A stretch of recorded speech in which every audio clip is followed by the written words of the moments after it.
How's it going, everybody? Welcome back to the Conscious Bodybuilding Podcast. Today we have Dr. Christle. Oh, man, I was preparing to say your last name before, but I'll just have you say it because I always butcher people's Oh, names. oh, Good. that's okay.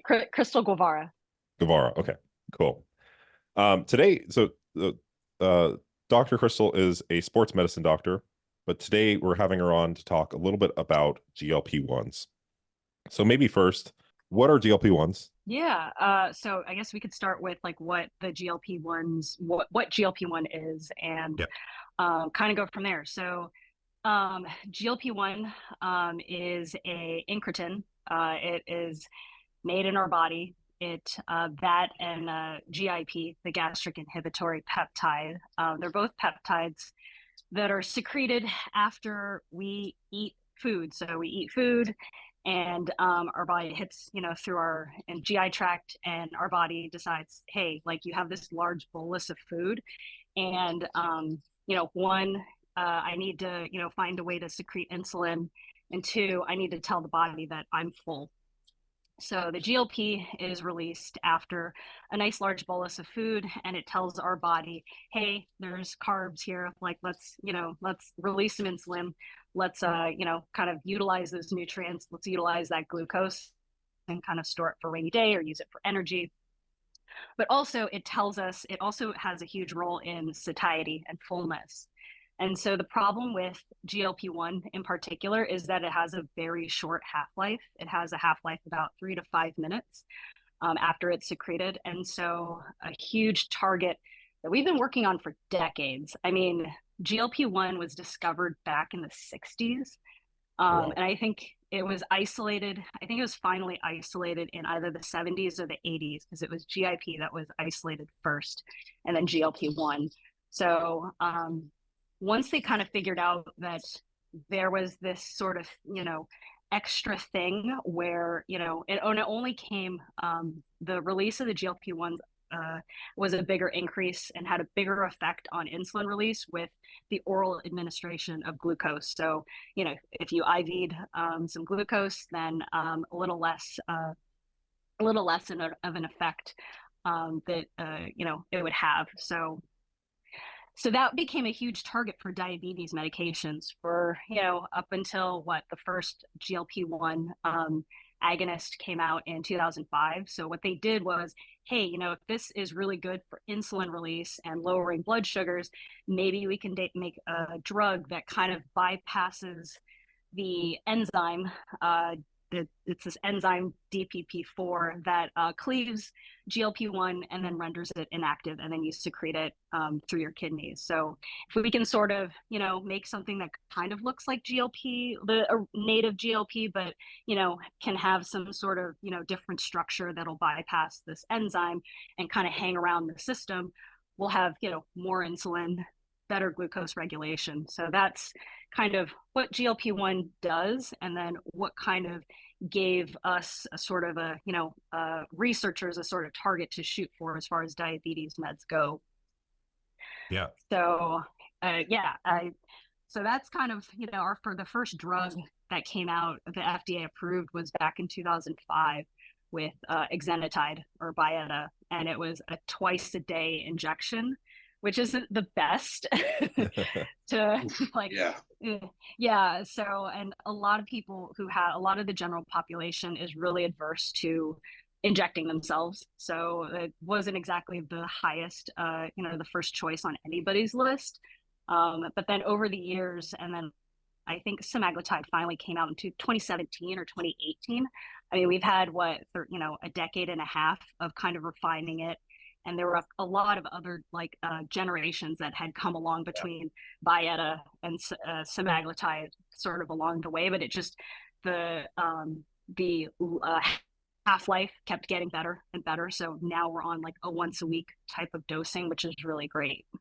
Yeah. Interesting. Yeah, it's I think it first came on my radar as the once a day administration, liraglutide. Yeah. Yes. That's when I first heard about it, but I think I originally thought like, oh, it's just another one of these medications that'll come and go. And then semaglutide came out, and I was like started hearing about it a lot.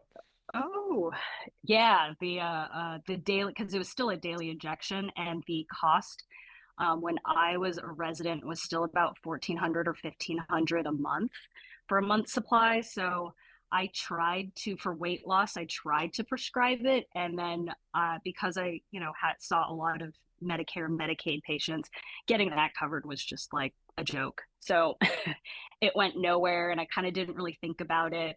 And then even when semaglutide came out, it was recommended to me, but I was still in training, and it was still really expensive. So, and being on a broke, less than 40,000 a year for, on a fellowship salary, I was just like, forget that. I'm not paying that. I don't have money for that. So, Yeah. Yeah. What I wanted to touch on, so it was originally used for diabetes, um, but maybe really quickly touch on like how it was essentially then it kind of started getting prescribed for off-label use, and then eventually got approved for as a weight loss medication.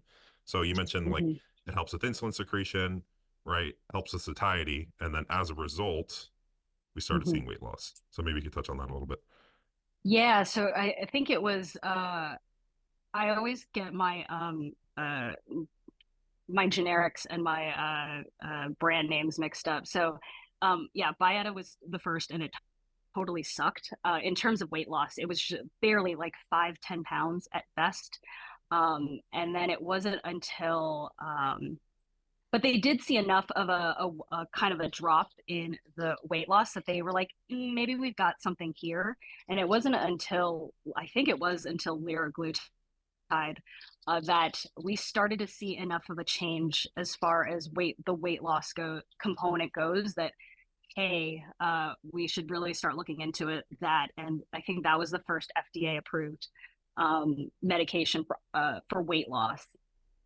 And so, and then it was semaglutide that decided to, have Wegovy as a separate, like, FDA approved for weight loss. So just because something's off label does not always necessarily mean that you're kind of going off rails. It just means that they haven't done the specific amount of, clinical trials for every single dosing, for every single, whatnot. Because at the end of the day, there's definitely I believe pros and cons about using Wegovy versus using Ozempic off label that I think also still need to be addressed, and people don't address it because of the stigma of don't want anybody to know I'm on this weight loss drug, or it's really embarrassing to ask or talk about. Yeah. Yeah, and let's use that off kind of as a push off point. Like I wanted to talk a little bit about really we want to talk here about the stigma around these medications and the proper Yeah. use, but you have kind of a journey of coming to use this medication where from the stories I've heard you tell, you struggled with your weight for years, and it wasn't until that you used this medication that it was like changed everything. So um maybe start from like just kind of how your journey went and until you took semaglutide, I believe was the one you took.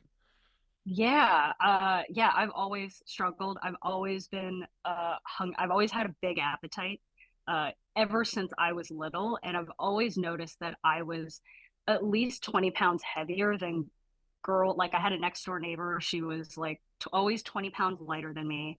She was a picky eater. She never finished her plate, and I would come over, she would invite me over for dinner, and I would always be the poster child for, cleaning up your plate. And her mom would always just tell, like, hey, you should really be more like Christle because she eats everything on her plate, and she's really healthy. And it just, even before people started like making fun of me for my weight, it was always just something that I noticed. Like, I'm a bigger person. I can eat more on average than my next door neighbor, and we were the same height. She's pretty short as well. So, and like our genetics just seem really different. And that just always sort of came and went. I've always, like everybody else, I, have done healthy things in my day to try and diet and exercise, and I've done unhealthy things, in high school.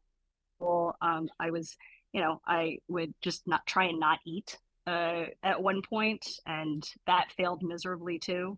So It wasn't until, gosh, I think I had a doctor prescribe me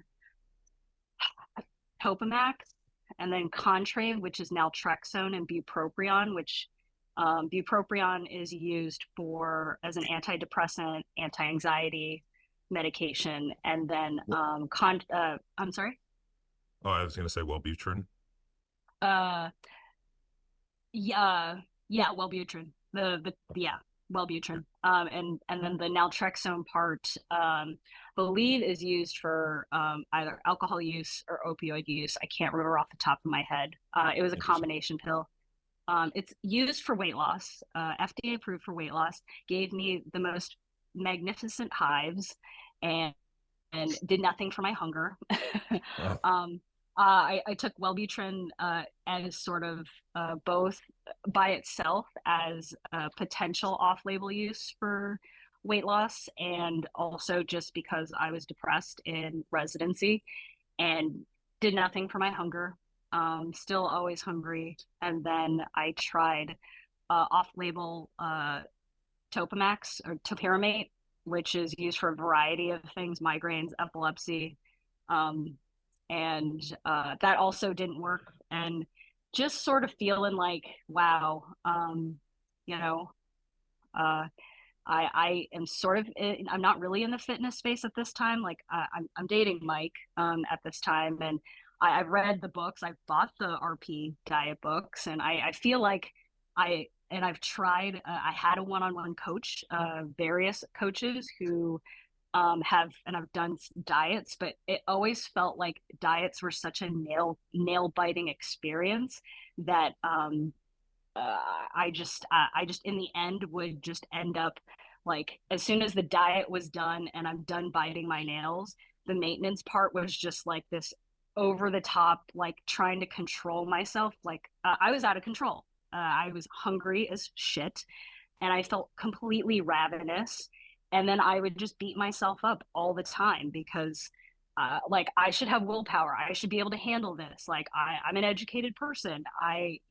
What's wrong with me? Like why am I like this? And other people are just like, oh yeah, I just eat less and it's no big deal. And like I walk around with abs, and it's if I can do it, anybody else can do it. And then the cycle would just kind of happen again and again. And at one point, before I even, like the very first start of med school, I had dieted myself down to maybe about 130, but I knew I was overtrained. I was losing muscle, I was losing strength. I wasn't sleeping at all. My stomach would be growling, and I would be tossing and turning at night until 4 a.m, like thinking I just gotta grind through this. Like if I just grind through this, I'm just gonna get to it. And then I would go to class completely exhausted because I didn't sleep at night. My lifts were all in the toilet. I could barely do anything, and I thought I was just supposed to just this is what dieting is like. If you want abs, this is what you got to do. And my hair started to fall out. And then I failed med school anatomy by a couple of percent. And then that summer, that was it. I just decided I wasn't going to really, I was going to diet here and there. But it was, I ballooned right back up to 130 to about 150, 160. Eating, I was eating healthy. I was eating clean food, but boy, it was still a lot of it, and I was still hungry for months on end. And just it was a miserable time. And I've had other cuts, fat loss phases where I would end up in maintenance and I would still eat like 3 cups of chicken breast. I would still eat my 40 grams of protein, my 15 grams of fat, and I would be bloated but still hungry. And like I hate myself now. Like why am I like this? So at one point my doctor, fast forward to 2020, when they recommended like, hey, this Wegovy or Ozempic is out for weight loss. It seems pretty powerful, you should give it a shot. I was, for whatever reason, for somebody who has taken Contrave, who swallowed, Topamax, taken Wellbutrin, and all this other stuff, for whatever reason, I was a little hesitant about it. Maybe because of the needle factor, you know, um, maybe because of the cost, but then there was still this like, I still had this idea that, man, uh, why can't I just do this on my own? Like, I should be able to just, willpower it out, just do the hard work. Like, you've spent the last 10 years of your life, becoming a physician. You should be educated enough to fucking do it. And uh, it wasn't until I saw, I really kind of, I think Mike really kind of put it best when he was kind of coming off of contest prep and watching him kind of go through, the ravenous hunger, because you've put your body through, quite a bit of a deficit. But just imagine trying to having that level of hunger, but not being that lean, not being in that huge of a deficit. And, and at that point, it was just sort of like, I don't know what happened, where I just finally, you know what, I'm just going to give this a shot, because everybody's genetics are different, right? And I'm well aware of that. And if there is a genetic component to hunger, and there is a medication that can help me manage that, I'm not doing myself any favors by being this nail biting, willpower grinding, stubborn son of a bitch who just like won't give it a shot at this point. So in January of 2022, I think was when I first started it, and it was like a light bulb had gone off. So I can actually be a productive human being because I'm not sitting at my computer thinking about food all the time. I can just have structured meals, and before, during a fat loss phase or even maintenance, I would eat up to all of my meals in one like half day sitting, so I could just focus on whatever task it was, but that would only get me through half the day. Um, and so it's very nice to just there's this sense of calm around at a dinner table, because I don't have this, I know they call it like food focus or food noise. That hunger is real. And it's not something that, me being practice mindfulness, which is great in and of itself, but no amount of mindfulness, no amount of like chewing for 15 seconds and then swallowing and then taking a sip of water and then doing my namaste was going to get to that. It just, because I know that that's also a very common question that I've been asked, like, is there something you feel like that you could have done differently? Like, practice mindfulness, being present, with your emotions at the table, and all this other fitness guru stuff that I just want to sometimes, very politely just reach into the camera and just sort of shake people. Um, so, Yeah. so I think you said it best. It's like, for someone who doesn't experience this level of hunger, if you've done a contest diet, take that coming out of the diet and imagine feeling like that all the time, right? yeah, Like I have yeah, anxiety, and I tried to explain it to people, and I'm like, think of like your worst day when you're just like everything's up in the air and your schedule's full, but like then like feel like that all the time. That's what it's like. But it's yeah, hard sometimes for people to contextualize if they haven't experienced that, or haven't experienced that on a chronic level. And you also see, you know, uh, coaches and some of these more like willpower people saying like, oh yeah, you can just do it, you can just push through it. I mean, I see the same thing with anxiety and depression, and it kind of yeah, does show a certain amount of disconnection between, yeah, understanding the problem. right. And I think with some of these coaches, it's their cohort of people that they care for, or, coach or wanna, is a very small bubble.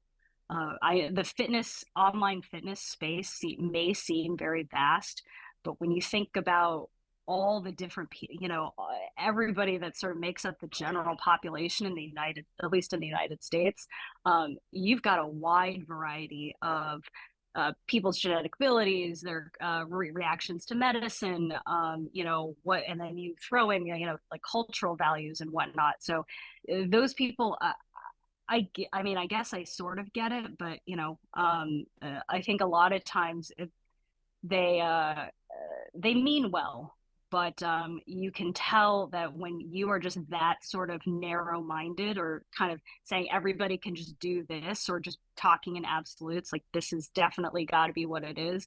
I'm always, very curious as to how many people do you actually coach, and how many, clients have you actually worked with? Yeah.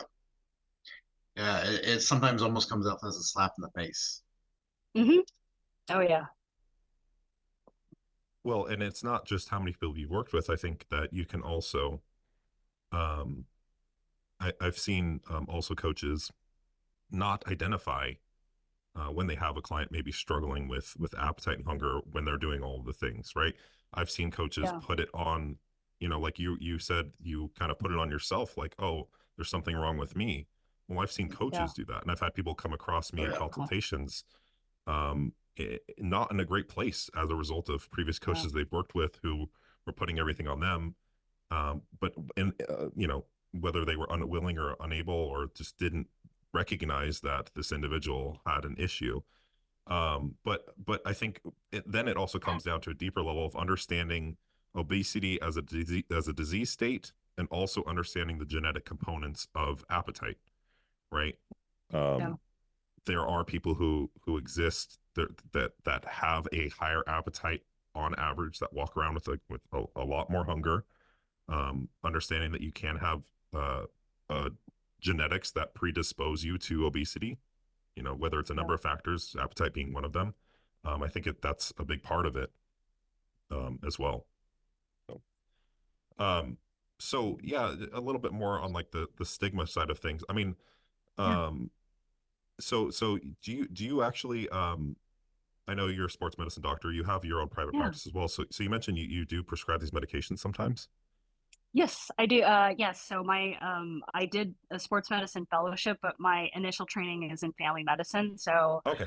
I very womb to tomb.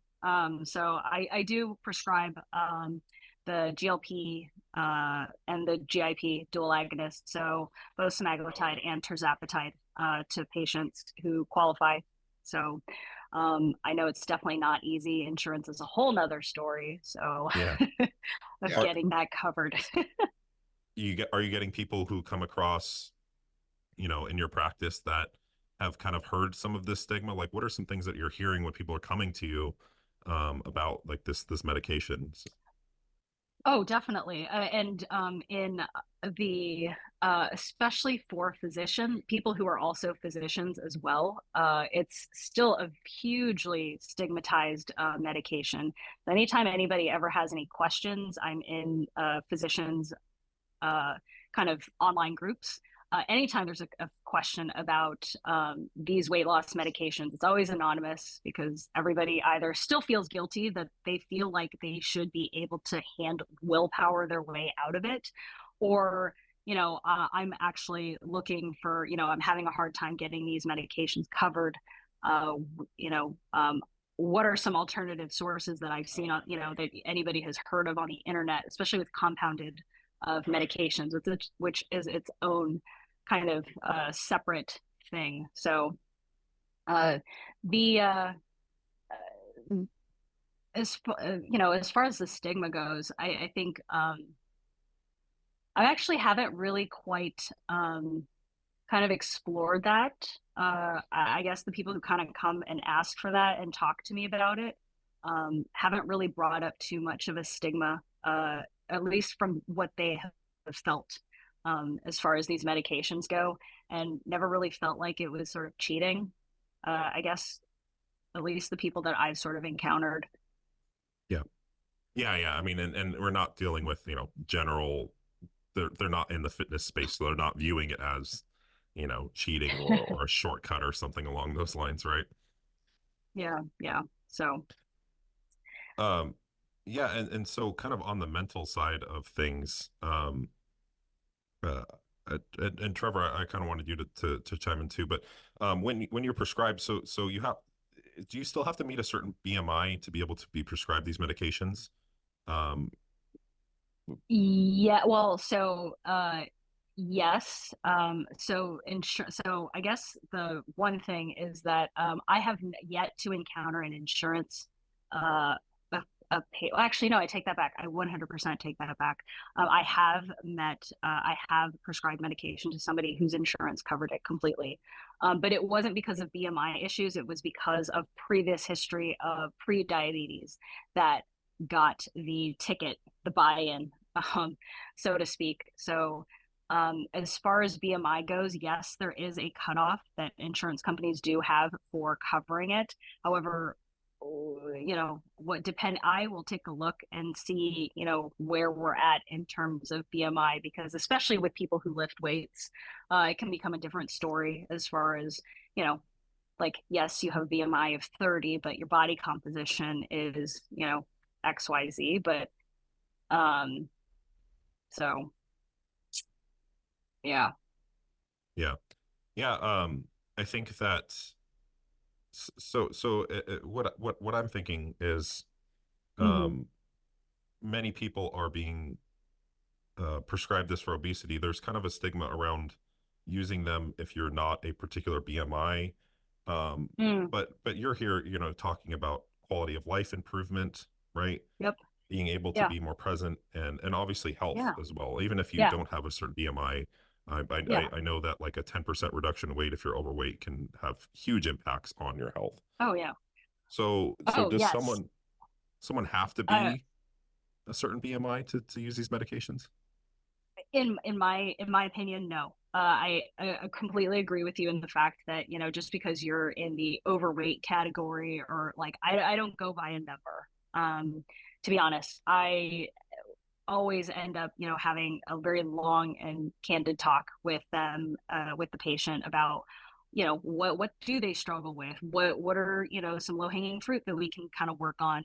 But I will not just, flat out be like, okay, your BMI is 27, like, goodbye. It's Yeah, not, that's not how I practice medicine. I don't do, I'm trying to struggling to find any hard cutoffs for, unless you have a strong family history of, like, the particular type of thyroid cancer that's on the black box warning label for the drug. But, even then, I would still very much have a long conversation about risk versus benefit. Um, and at the end of the day, uh, I seem to be a lot more of the camp of really making sure that we're on the same page as far as risks versus benefits go, and making sure that the decision really comes from with the patient. Like, it's not me, unless it's a, we're your sugars are in the 600s, and, you've got, you're on the verge of amputation, that's a different story. But for the most part, it's a conversation. So there are no hard cutoffs, at least in my book. right, right, and even in your experience, and actually full transparency, so both Trevor and I take this medication, so Yeah. that's in Oh, part why I have Trevor on this Yeah. podcast. yeah, yeah, um, that's kind of why I alluded to that. yeah, But it's both improved yeah. our quality of life as well. I know Trevor. I Oh, mean, we had a full podcast with Trevor about how he lost. It was over 100 pounds. It was more than that, right? Yeah, like 100 from my heaviest to my lightest was 175. oh Right. my God. But you were saying that, yeah, that's insane. You were saying Yeah. that you had still, so you're doing all the lifestyle factors, right? But you had Yeah, still been dealing with this underlying high level of hunger for a long time. yeah. So it was, I mean, it's been 13 years now, I think, since I started all this. Mm-hmm. And so, I lost like most of that weight in like a year and a half, 2 years.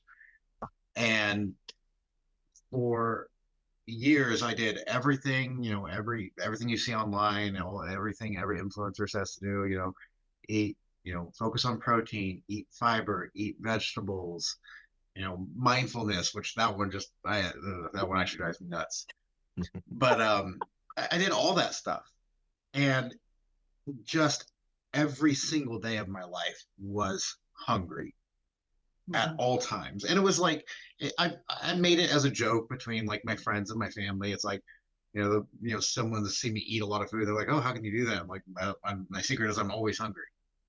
But it was like, it was an actual thing I really did struggle with, to the point where over those years, it's not been like I lost all the weight and I successfully kept it off. I did have multiple times within that where I just couldn't do it anymore. I had white knuckled it for 2, 3, 4 years straight of being hungry every single day. And I just couldn't do it anymore.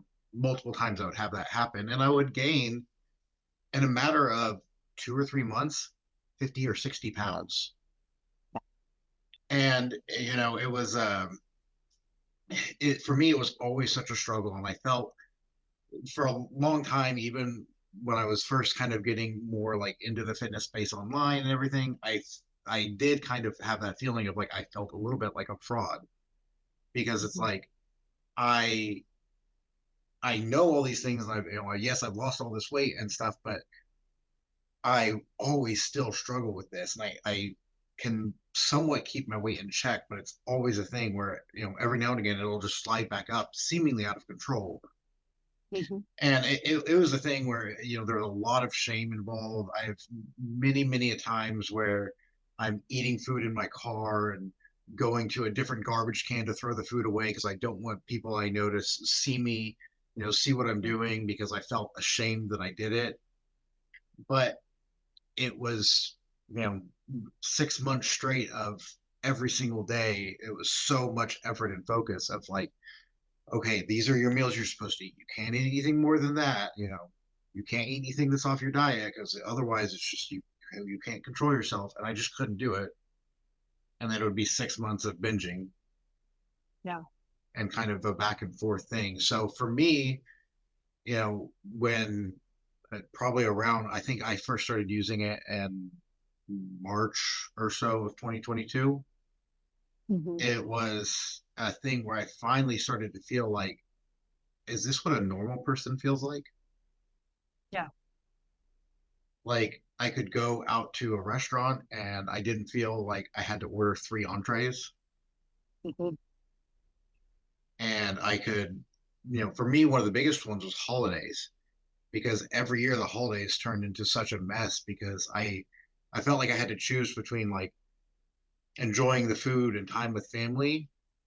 And if I did that, I would just lose control for generally from, middle of November to February.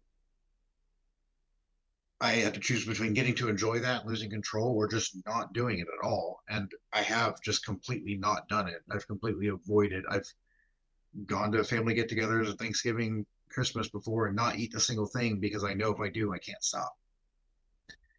But that first year in 2022 was like, I did it, and I didn't have family making comments about like, oh, if you eat like that, you're gonna get fat. You're gonna get fat again. You're gonna get all your weight back.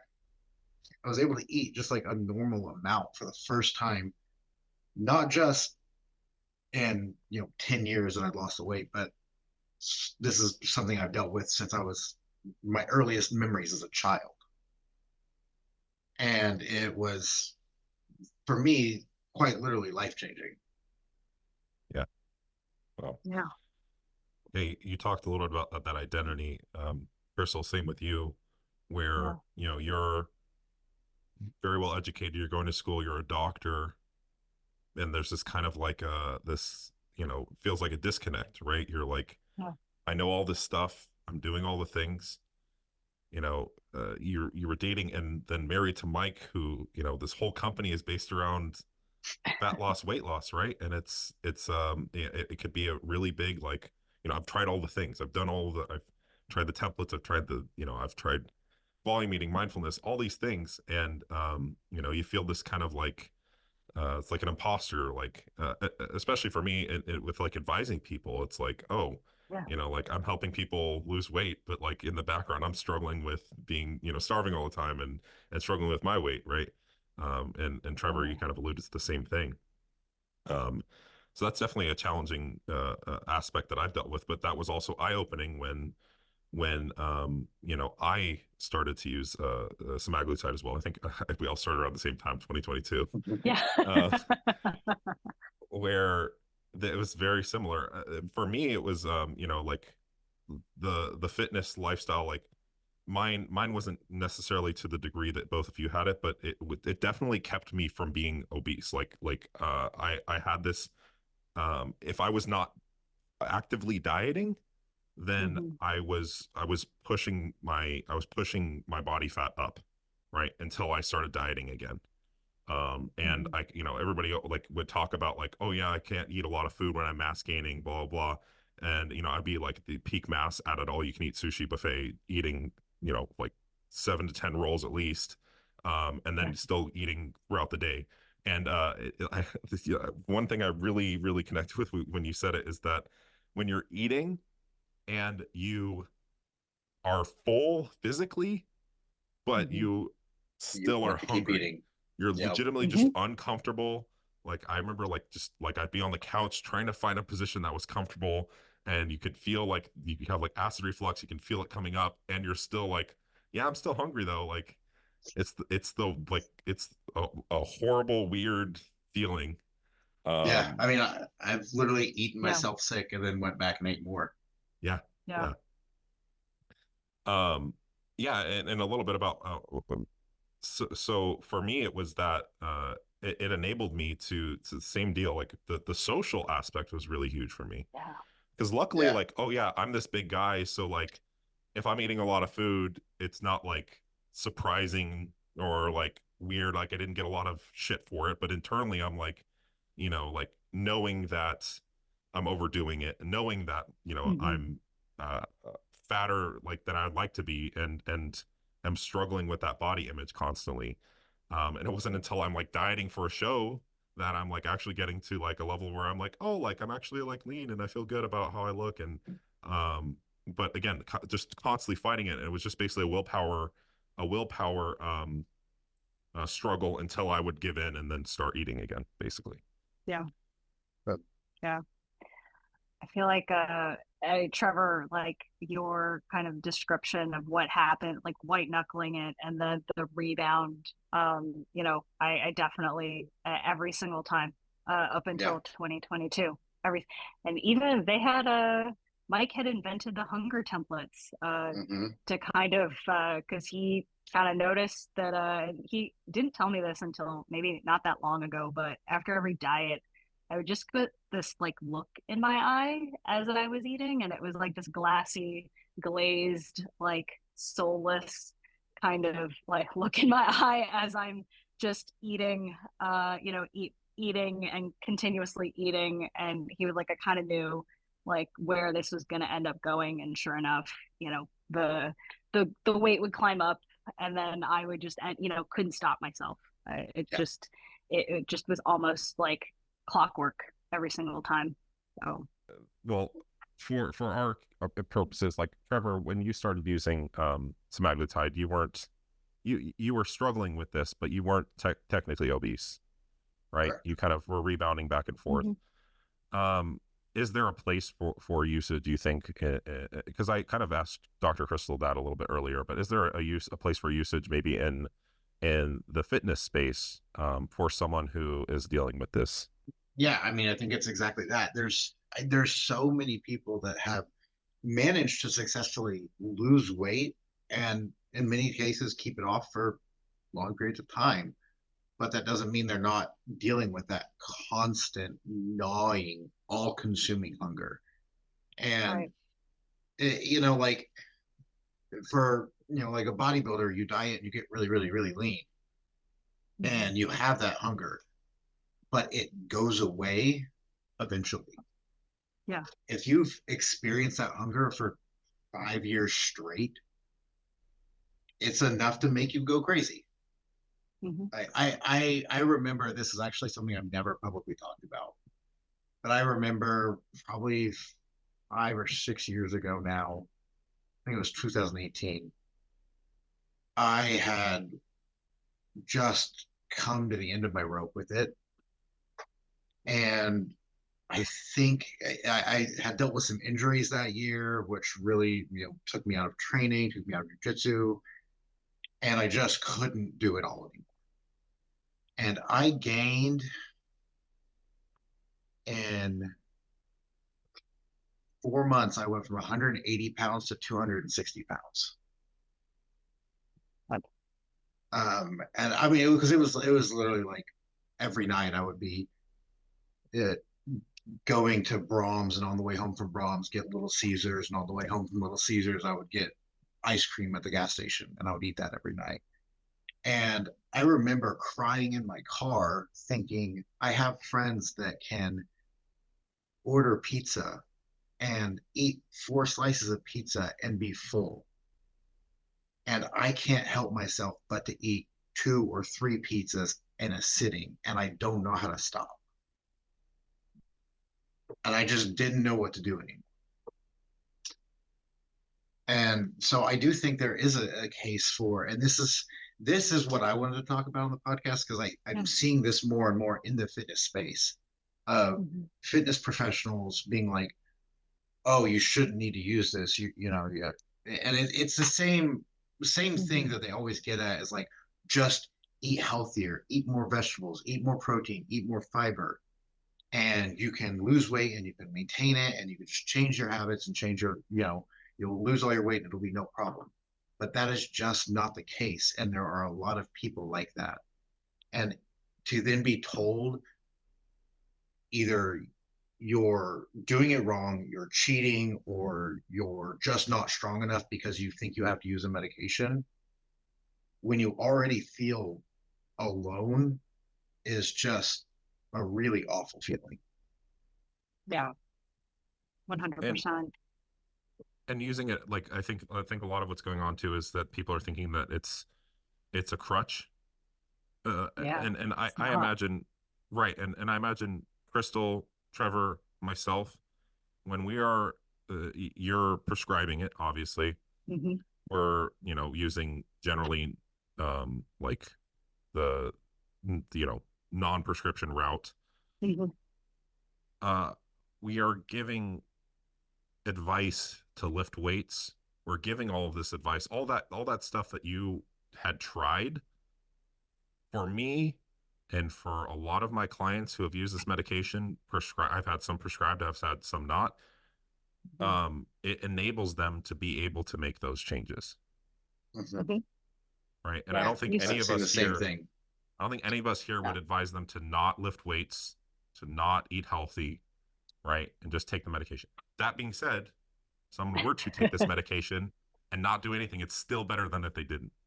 Also, but maybe talk a little bit about that and like how you deal with clients with that.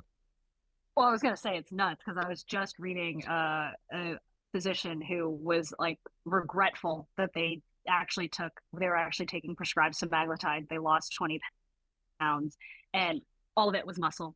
And of course, the next, set of comments is like, well, did you lift weights? Like, what was your diet like? Did you eat protein? And it's like, oh, it's hard to eat protein. I don't really lift weights. Or like what people's idea of resistance training is in the general population, even amongst physicians, is wild. I think physicians can actually really take, put their egos down and take a good cue from what the online fitness space has to say when it comes to progressive overload, actually, putting some fucking weight on the bar, not doing the 5-pound, pink dumbbell curls, and actually challenging yourself on a consistent basis, and actually having a structured training program. We get that completely wrong all the time, and it really breaks my heart that to see people, especially doctors, who will come out and say, I wish I hadn't taken this drug because now I've lost all my muscle. I have Ozempic butt now. And it's like, well, there are a couple of other it's, and that's another thing I'm seeing a lot is where, and you see it in the news, you see the headline come out of the article that, oh, all the way you lose is muscle and everything. But it's, and then it's just a scaremongering thing is what it's become. It's, I see this posted around kind of the similar thing along the fitness space is people are, oh, see, we told you not to take this. Look, it causes you to lose all your muscle. But at the same time, if you were to ask that person, hey, if someone were to diet and lose 20 pounds without this drug, but they ate 20 grams of protein a day and never lifted weights, do you think they'd lose muscle? Well, yeah, they would lose muscle. And it's this disconnect because it's a drug. Yes. Yeah. 100%. The drug itself isn't causing muscle loss, at least as far as I know. No. It does. Yeah. No, it is not eating muscle. It is people's lifestyle choices, whatever they decide not to eat or eat.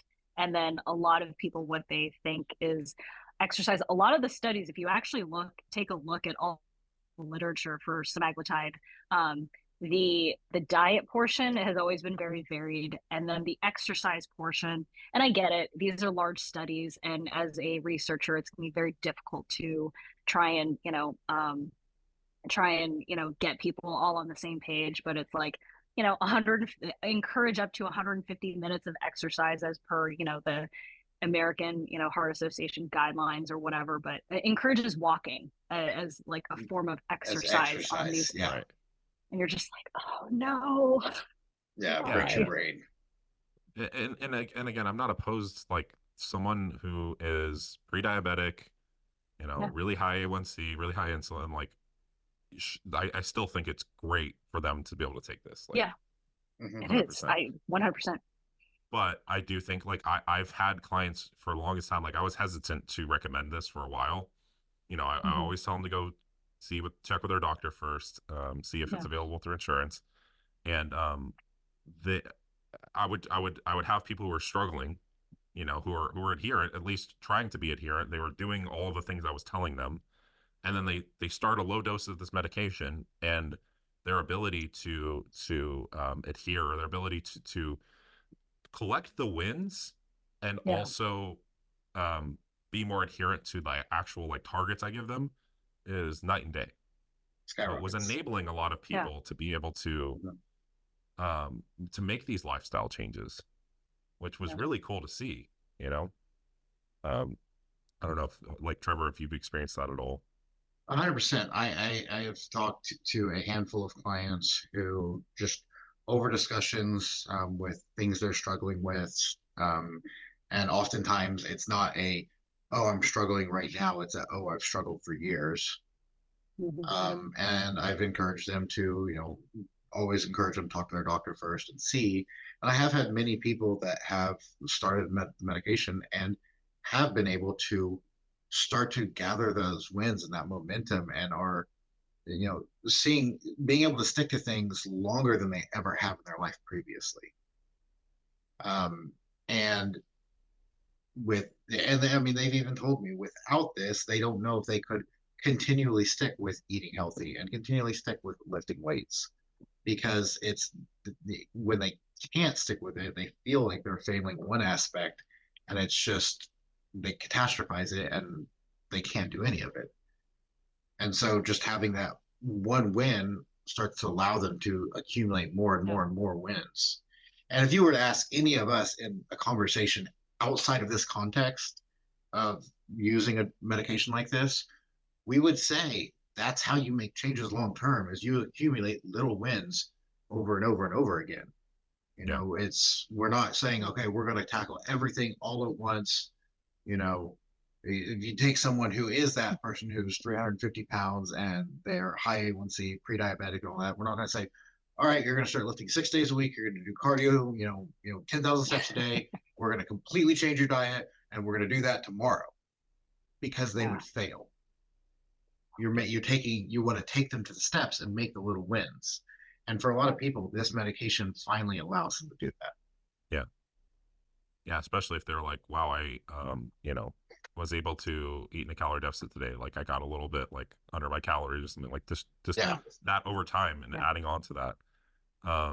One thing I wanted to touch on really quick is, so I'm a competitor, and I just wanted to talk about this stigma a little bit, and how absolutely ridiculous I think it is as a PED using bodybuilder, how ridiculous it is to tell someone that they shouldn't use semaglutide and they should just willpower it through. Man, the stack of drugs that I take for a competition, like who cares if I add semaglutide Right. into that mix? Yeah. And one thing I was going to add is just that my experience, I used it my last contest prep, and my experience with that was that I was able to sleep better because I was not getting sleep disruptions from my appetite. And as a result, I was able, well, not just as a result of the sleep, but also was not food focused during my training. So I was able to perform better. I was able to perform better due to not losing sleep and not being food focused. And those had a huge impact on my outcome of my physique, my stage physique. So that's just something I wanted to say is like, as an actual like PED, one, I think it's ridiculous as bodybuilders who are going to use this, like to say that obviously bodybuilding is a culture that very much rewards like put your head down, hard work, you got to suffer through. But making things needlessly harder than they need to be, I think, is ridiculous. So yeah, just wanted to comment on that. No, I completely agree. I thought as you were going to transition to that, I was thinking the exact same thing, except I wasn't going to be very nice. I was going to be much less nice about it. Just like, hello, people who are like, because I have seen people who have made comments about this medication on Instagram. It's like, but you take bathtub trend. What the fuck, man? Right? Like, no, yeah. What different, like, you're taking medication or you're taking drugs that like causes very noticeable changes, especially in women. And now all of a sudden we're scared about like, oh my God, like in these little things, about paralyzing our stomachs because of Ozempic. Like, it's fucking insane. Yeah, I was able to mask a lot of the appetite struggles with performance enhancing drugs as well. Like, because that's the other thing. Yeah, how many people do you know that are taking, they're taking ephedrine, they're taking Clin, and then they're taking loads of lipolytics. Oh yeah. Just because it's the only way they can keep their calories at a point and master their hunger enough that they don't eat themselves. Yep. And then they're saying, "Oh, but don't take semaglutide. No. You're cheating if you do that." Well, I was going to say that was the reason why I was able to maintain a reasonable body composition to still say, "Oh, I'm a bodybuilder." Was because for all these years I'm still on like growth hormone and testosterone and all these things, so my body composition was a little bit more favorable for the volumes of food I was eating still. So I was masking a lot of that with these drugs. So yeah, that's a big thing to touch on too. And then yeah, as far as an actual contest prep, I used less of these, what I would probably, at the end of the day, more damaging substances as far as appetite management and lipolytics that are stimulatory, right? I'm already putting a lot of stress on my heart. I used less of those as well as a result of using semaglutide. So yeah, that was my experience with it. Really quick before we get you off, Dr. Christle, I just wanted to talk about maybe some of the risks with this medication. Who is it not for potentially, and what are some of the risks that we need to be aware of as well? Yeah, definitely. If you have a family history of particular types of cancers, I think it's medullary thyroid carcinoma is the big one to watch out for. So just making sure that you have that family history. Kind of, your doctor should be asking you about that. I also, if any huge history of man, I would say that's probably the big no. And then also really just figuring out, especially if it's used for off-label, and this is more of a soft kind of conversation. It's not like a huge hard cutoff. There are some people who may be eating because they're bored or because they have emotional issues. I'm not quite sure if it's not because they're hungry all the time. Sometimes there have been times where I'm like, I'm really not sure if a medication like this is actually going to help. There may be other medications that might be, a better approach. So not everybody has a huge hunger component, in there. So really taking a look at why people eat, why people are struggling is a huge one.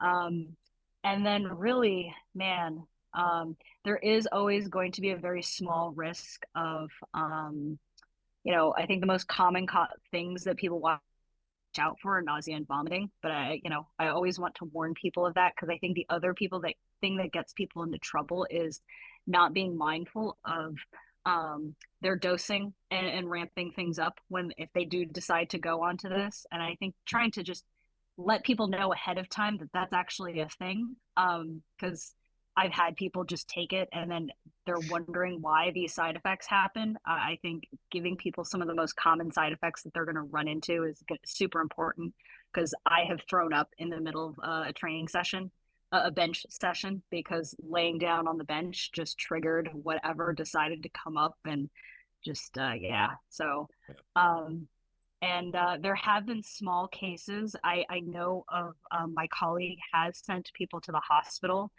for, I want to say pancreatitis.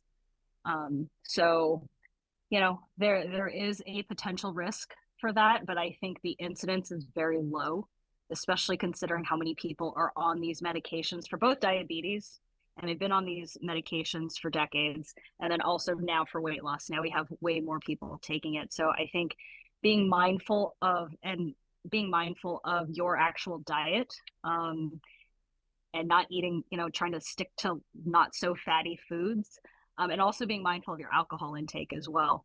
There are things that I would caution people and advise people, but overall, aside from the thyroid issue, I don't know if to my knowledge, there's not a huge list of like cutoffs, like this drug definitely isn't for you. Yeah. I mean, and not to downplay, but as far as like the side effects, I do think they're overplayed a lot on social media. Yes. And by a lot of these On people social who are media, biased especially. are biased against the medication itself. Mm-hmm. So be cautious, and if you have a doctor, talk with them. Like Christle said, I really like the idea of informed consent. So someone who can tell you all of the risks, can go through your family history with you, and then allow you to make an informed decision based on the evidence and information they presented to you. So if someone is pushing these on you, then definitely be cautious, and probably don't get advice from them. Especially, like, there's also the other side of the coaches who are out there giving their clients semaglutide to get their transformations. So Right, yeah, that's oh, a thing too. wow, that's a thing. Oh my gosh, that's a thing. Oh wow, I would at least say from the physician end, I have always encouraged people in the fitness space, because lifestyle changes require so much more follow-up than what most physicians, at least, in a traditional clinic practice, are able to give. There is still plenty of business to be had with helping people out with making sure they are going to the gym appropriately, making sure that, their diet's in order, making sure that, they're doing all that lifestyle things that I think, physicians would love to give, but, because of a lot of 50 million different reasons, we just don't have the time or the follow-up to be able to provide a lot of that. So, you're not going to lose your jobs, people. Online fitness community, that your jobs are well secure. Oh, I 100%. promise you. Oh, and I think it opened up fitness for a lot of people too. Like It does. I agree. Yes. Yeah. A lot of people who have been turned off, who thought that there was something wrong with them for a very long time, use this medication, then they're like, oh, well, it wasn't me. And then maybe that gives them some sort of empowerment as well. I imagine it does, at least. So, well, Christle, I wanted to thank you for coming on. I really appreciate the conversation, the openness, sharing your story. Likewise with you, Trevor. Seriously, I think that, I hope that people hear that and maybe are struggling with similar things, and seek help as a result of that. Thank you so much for having me on. Absolutely. I appreciate your time. Christle, is there a way people can reach out to you? Do you have any open source of this, or is it kind of just clinical practice? So yeah, I do have a very small telemedicine practice, and I am licensed out of a couple different states, Nevada, Texas, Pennsylvania, and Michigan. So I do keep it small, but also always happy to answer some questions here and there. So on my Instagram, Dr.Christle, Christle is where you can find me. And Trevor, I'll put your at in the bottom. Trevor answers questions constantly, so I don't even know if I have to say it at this point. Cool. Yeah, and honestly, if you guys are listening to, especially like the kind of physique enhancement, PD people, if you're struggling with something like that, I'm going to post about it with my contest prep and be very transparent about my usage as well. So I hope that does kind of open some eyes to it as well. So thank you all for listening.